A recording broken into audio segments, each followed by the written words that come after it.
हे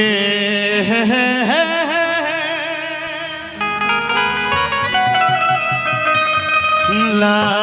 ला ला ला ला ला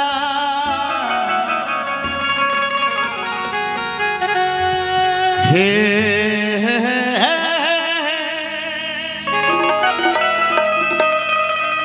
कि भव पार करनैया ए हो शारदे मैया कि भव पार करनैया ए हो शारदे मैया हे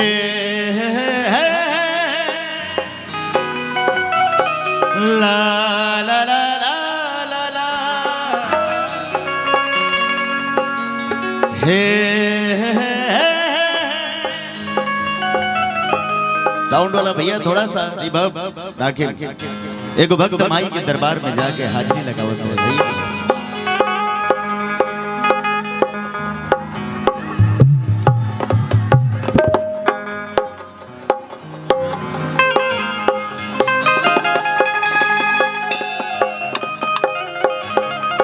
भक्त कैसे जाके माई के दरबार में हाजिरी लगावत है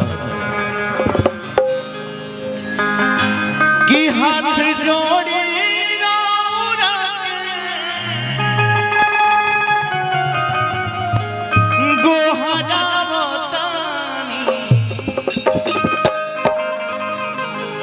कि दुर्गा मैया हो चरण में हाजिरी लगावता। परम श्रद्धेय गीतकार आदरणीय श्री पवन पांडे जी के और संगीतकार बड़ भैया श्री शंकर जी के स्वागत बा, वंदन बा, अभिनंदन बा। हम चाहें कि भैया के बैठा हो जाए कि दोनों हाथ जोड़ रौना गोहरावतानी कि दुर्गा मैया हो चरण में हाजिरी लगावता कि दोनों हाथ जोड़ रौना के गोहरावतानी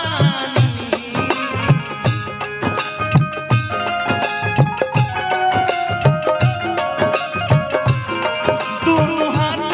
जोड़ रौना के गोहरावतानी मोरी मैया हो चरण में हाजिरी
आगे कहते हैं भैया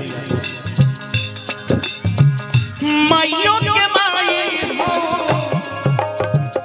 पुतों के माई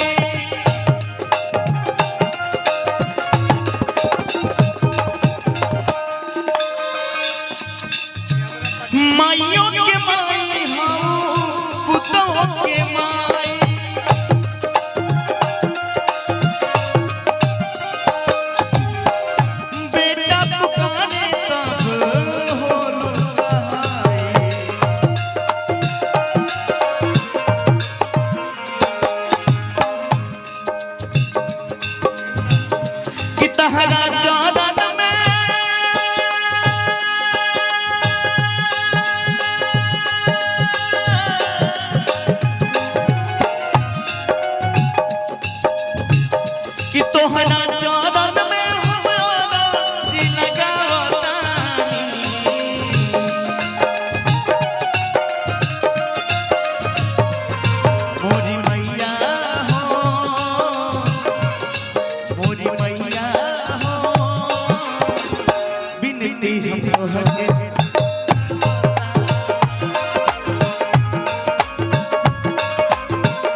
हम बेदर्दी से भजन लिखवावतानी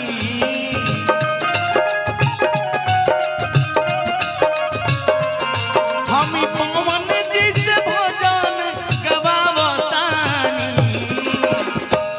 मोरी मैया